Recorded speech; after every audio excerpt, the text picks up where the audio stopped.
یہاں پہ میں نثار صاحب یہ بھی پوچھنا چاہوں گا، جو میں نے لوگوں سے بھی سنا، کئی وکیلوں سے بھی بات ہوئی، انہوں نے کہا کہ آپ نے کو کے پہ پابندی لاہور ہائی کورٹ میں لگی، لاہور ہائی کورٹ سے لگوائی گئی، تو پٹیشن آپ نے کراچی سندھ ہائی کورٹ میں دائر کی۔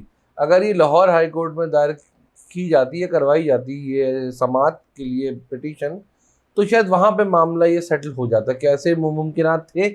دیکھو، عدالتیں لاہور ہو، سندھ ہائی کورٹ ہو، کراچی ہو، کوئٹہ ہو، پشاور ہو، عدالت عدالت ہوتی ہے۔ اگر جو ہے مجھے یہ انسٹرکشن اس 9 ماہ میں دے دیتے تو مجھے کیا ضرورت تھی کہ میں 9 ماہ انتظار کروں؟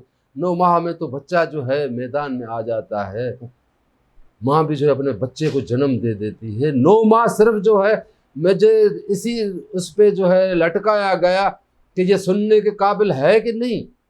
یہ تو ایک دن میں بتانے کی بات ہے، وہ اسی دن ہی مجھے بتا دیتے تو میں لاہور بھی چلا جاتا۔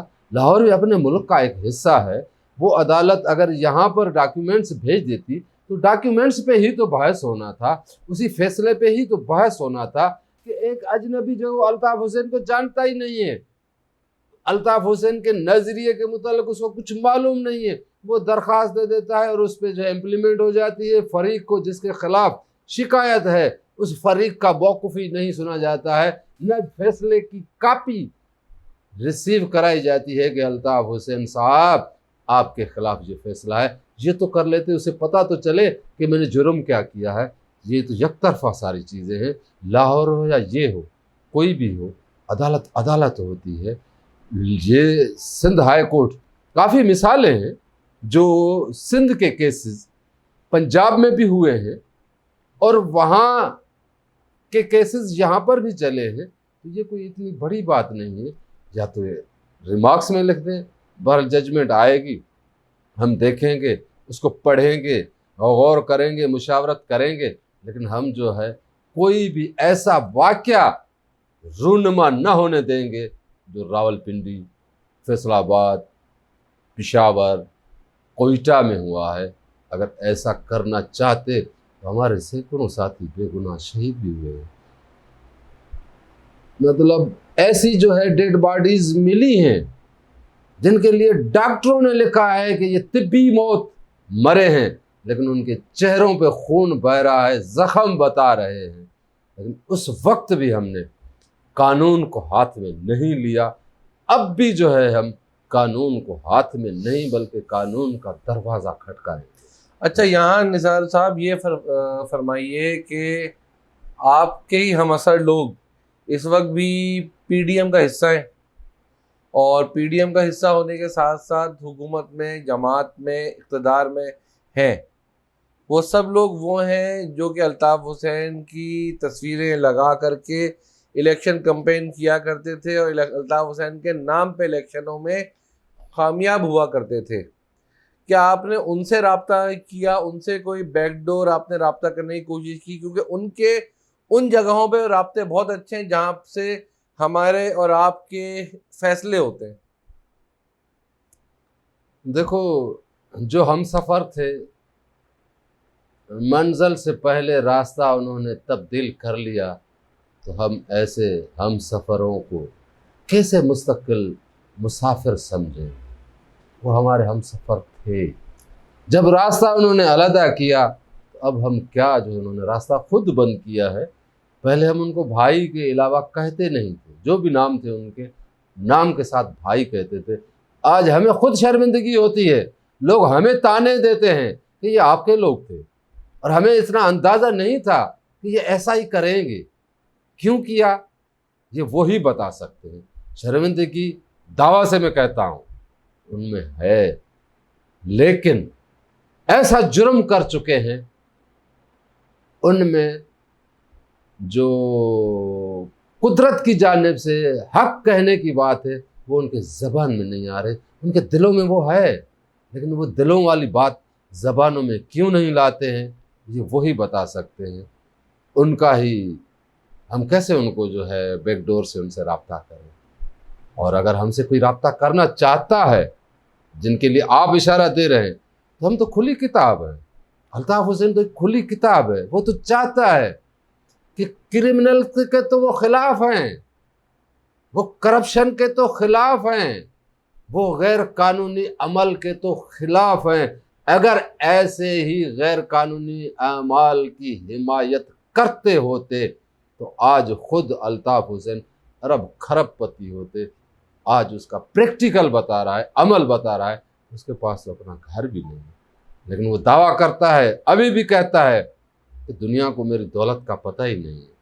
یہ جتنے لاکھوں کارکن ہیں، ان کی دلوں میں بستا ہوں، جن کی دلوں میں جو الطاف حسین یا کوئی بھی شخص کسی کے دلوں میں بسے، اس سے بڑھ کے کوئی شاہوکار ہے ہی نہیں۔ اچھا، یہاں پہ فی زمانہ اور فی الوقت، یہاں پر فی الوقت ہمیں یوں محسوس ہو رہا ہے ہائی کورٹ آف سندھ کے فیصلے کے بعد کہ الطاف حسین صاحب کی حمایت یافتہ لوگ اور ان کی حمایت یافتہ ایم کیو ایم جو ان کی زیر سرپرست سایہ ایم کیو ایم ہے، اس کو ممکنہ حالات میں کسی اینگل سے بھی کہیں سے بھی کوئی اجازت نہیں ملنے والی۔ یہ آیا کہ ان اداروں کے فیصلے ہیں، عدالتوں کے فیصلے ہیں، یا آپ کے جو سابقہ بھائی اور آپ کے ساتھ چلنے والے لوگ تھے ان کی خواہش ہے؟ ان حالات میں آپ کا لائے عمل کیا ہوگا؟ میں اپنے تجزیے سے اس نتیجے پر پہنچا ہوں کہ اداروں کا کوئی قصور نہیں ہے۔ جو سابقہ ہم سفر تھے ان کو اس چیز سے تکلیف ہے کہ کل اگر یہ آ گئے تو ہمارا کیا ہوگا۔ ارے نادانو، سمجھو، الطاف حسین نے کسی کو مارا تھوڑی ہے۔ تم شرم سے مرتے ہو، تم شرم سے مرتے ہو، اپنے اندر کا انسان تمہیں جو ہے ملامت کرتا ہے۔ الطاف حسین کسی کو مارتا نہیں ہے۔ لوگ کہتے ہیں نا کہ قائد کے نام پر جان بھی قربان ہے، تو الطاف حسین کہتا ہے مجھے جان نہیں چاہیے، انسان چاہیے۔ تو آپ لوگوں کو کیوں خوف ہے؟ اپنی شرمندگی کا نا، وہ شرمندگی کا احساس کر کے اعلان کر دو، سچ بتا دو، اسی میں ہی آپ کی بہتری ہے، آخرت بھی اور یہ جہان بھی۔ کم از کم تمہاری اولادوں کو کوئی اس الفاظ سے، اس نام سے نہیں کہے گا کہ میر جعفر اور میر صادق کی اولاد ہے۔ اپنی اولادوں کا احساس کرو، ان کو شرمندگی ہوگی تمہارے اعمالوں سے، یقین سے کہہ رہا ہوں۔ سمجھو، غور فکر کرو، باپ سے معافی مانگنا کیا فرق پڑتا ہے؟ کچھ بھی کر لے، کیا فرق پڑتا ہے؟ اس کا حق ہے جو کہے، اس حوالے سے کہ آپ نے ایسا گناہ کیا ہے جس کے لیے وہ جتنا بھی برا بھلا کہے، جتنا بھی ناراض ہو، اس کا حق ہے۔ تمہیں اگر انسانیت ہے، واقعی جو ہر اجلاس میں قرآن کی آیت پڑھتے ہو، تو والد کے احترام کا پتہ ہے، حدیثیں بتاتی ہیں، قرآن بتاتا ہے کہ اگر والد غلط بھی ہو تو اسے اف نہ کہو۔ تم اپنے والد کے لیے یہ ساری چیزیں کہنے کے بعد کیوں نہیں عقل آتی؟ کیوں نہیں آتی؟ آنی چاہیے، جرأت کرو، مر جاؤ گے تو کم از کم نسلوں کو تو جو ہے، نسل تو تمہارے جو ہے وہ دعویٰ سے کہیں گے، ان کو تو جینا ہے، پھر در نسل ہے، وہ بھی تو کہیں گے نا کہ ابا ایسا تھا، ہم ایسے نہیں ہیں۔ ابا ہمارے نے اپنی غلطی کا اعتراف کرتے ہوئے سر عام معافی مانگی تھی۔ معافی جو مانگتا ہے اس کا چہرہ بھی وہی آنا چاہیے، جو بھیک مانگتا ہے نا تو بھیکاری کا چہرہ بھی وہی ہوتا ہے، تب آدمی احساس کر کے اس کو بھیک دیتا ہے۔ تو تمہیں بھی اگر شرمندگی کا احساس ہے تو وہ رویہ اختیار کرو، تو آسانی ہے، میں اور کیا مشورے دے دوں۔ سمجھو، اداروں کا کام نہیں ہے، تمہارا کام ہے، تم نہیں پسند کرتے ہو۔ کل آپ بھی ہمارے لیے قابل احترام تھے نا، آج کیوں نہیں ہو قابل احترام؟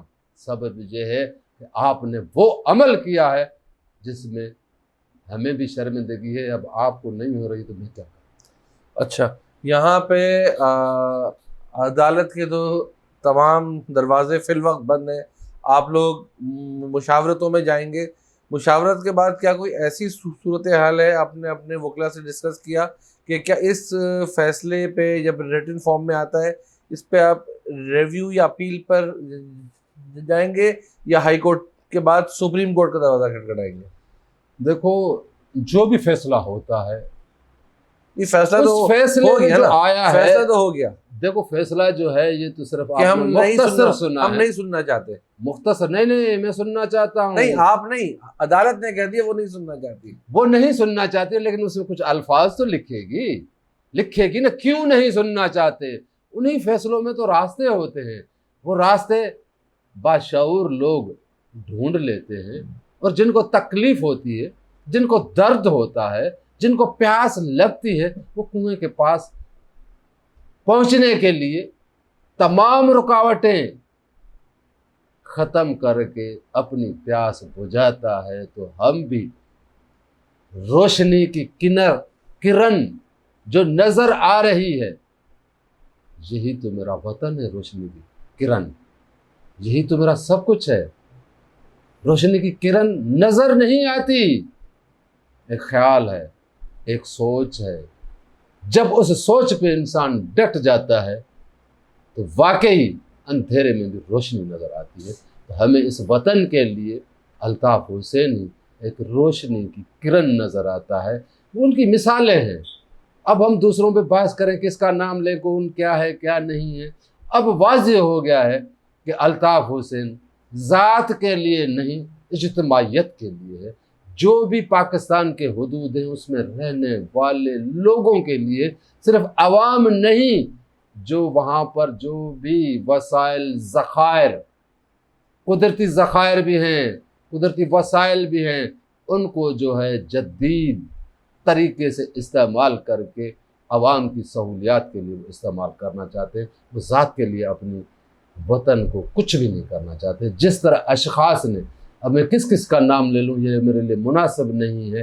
کل کیا تھے، کوئی وزیر اعظم بن گیا، کوئی صدر بن گیا، کوئی پارٹی کا کیا ہیڈ بن گیا. انہوں نے محل تو بنائے، پتہ نہیں کیا کیا زمینیں، جاگیریں، پمپ، کاروبار، ساری چیزیں کی. لیکن الطاف حسین نے کاروبار کیا تو محبت کا کاروبار. یہ ہے یہاں پہ ہمارے ساتھ شریک گفتگو ہیں رابطہ کمیٹی کے سینئر رکن اور سابقہ وزیر نثار بھنور. ان کی باتیں جو اب تک میں سمجھ سکا ہوں، اور میں جو آپ کے سامنے اپنے ایک نٹ شیل میں ایک اپنا تجزیہ دوں گا، وہ یہ دوں گا کہ اگر الطاف حسین صاحب بحال ہو جاتے ہیں تو اس کا حرج اداروں کو نہیں ہوتا، ریاست کے اداروں کو اعتراض نہیں ہے.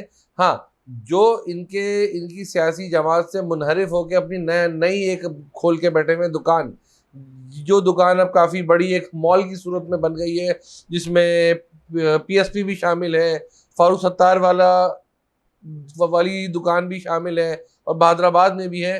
ان کی دکانیں بند ہو جاتی ہیں، اور ان کی دکانیں بند ہونے کے بعد، کیونکہ سب کو پتہ ہے کہ وہ تمام لوگ عوامی حمایت سے آری ہیں، ان کو اس شہر کے یا سندھ کے شہری علاقوں کی عوام کی حمایت ذرا سی بھی حاصل نہیں ہے.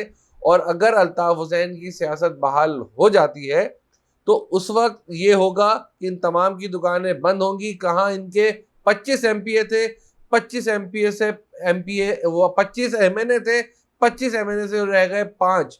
بلدیاتی انتخاب جو ایم کیو ایم کا خاصا تھا کہ 1986 سے لے کر آج تک ایم کیو ایم کے، اگر ایم کیو ایم کسی گدھے کو بھی الیکشن میں کھڑا کر دے تو وہ بھی کونسلر یونین کا نائب ناظم بن جاتا تھا. لیکن یہاں صورتحال یہ تھی کہ ایم کیو ایم نے الیکشن سے انحراف کیا، الیکشن سے ایم کیو ایم بھاگ گئی.